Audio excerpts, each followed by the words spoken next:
Big boss Sunday episode అయితే complete అయింది కదా. సండే ఎపిసోడ్లో మీ ఫేవరెట్ కంటెస్టెంట్ ఎవరు అనిపించారు? నాకైతే ప్రేరణ ఎనర్జీ చూస్తే వేరే లెవెల్ అయితే ఉంది. నిజంగా డ్యాన్స్ వేసింది, కుర్చీ మడత పెట్టి సాంగ్కి అసలు వేరే లెవెల్. ముందుగా ప్రాక్టీస్ అయ్యారో ఏంటో తెలియదు కానీ సరిగ్గా అయితే మ్యాచ్ అయింది. ఇద్దరికి వేరే లెవెల్ చించి అవతల పడేశారు.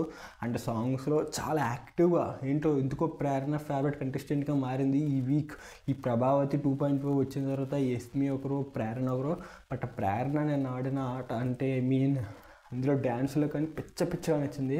సో అది పక్కన పెడితే మన నిన్న జరిగిన టాస్కుల్లో సెట్టు గెట్టు హార్ట్లో అవడాలు, హార్ట్ బ్రేక్ చేయడాలు అండ్ నామినేషన్స్కి కొత్త పునాదులు అని చెప్పాలి. ఎందుకంటే అవి కూడా రిజల్ట్స్గా తీసుకుని మరీ నామినేట్ చేస్తారు మన హౌస్ వాళ్ళు.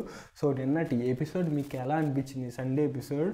సో అంతేకాకుండా నిఖిల్, సోనియా, పృథ్వీ వీళ్ళ ముగ్గురులో ఎవరు టాప్ 5లో ఉంటారు అనుకుంటున్నారు? ముగ్గురు ఉంటారని మాత్రం చెప్పండి. ముగ్గురు అయితే మ్యాక్సిమం ఉంటారు. సో మీరేమనుకుంటున్నారు? అంటే యస్మి, ప్రేరణ నాకే కాదు మీకైనా నచ్చుతున్నారా?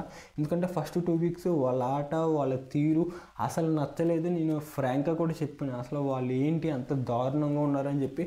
నేను ఒక వీడియో చేశాను. ఆ వీడియో చూస్తే ఏంటి ఇలా అన్నాను, మళ్ళీ ఇలా అన్నానంటే ఒపీనియన్స్ మారుతూ ఉన్నాయి. బట్ 3rd వీక్ ఒపీనియన్ అయితే మారింది. ఇప్పుడు యస్మి, ప్రేరణ ఆట బాగుంది. వాళ్ళే ఖచ్చితంగా లేడీ విన్నర్స్ అవ్వాలి. వాళ్ళిద్దరిలో ఎవరో ఒకరు నేను అనుకుంటున్నా బలంగా. వైల్డ్ కార్డ్ ఎంట్రీస్ ఇవన్నీ క్లియర్గా చెప్తా తర్వాత. సో ఎలా అనిపించింది మీకు సండే ఎపిసోడ్ కింద కామెంట్ చేయండి.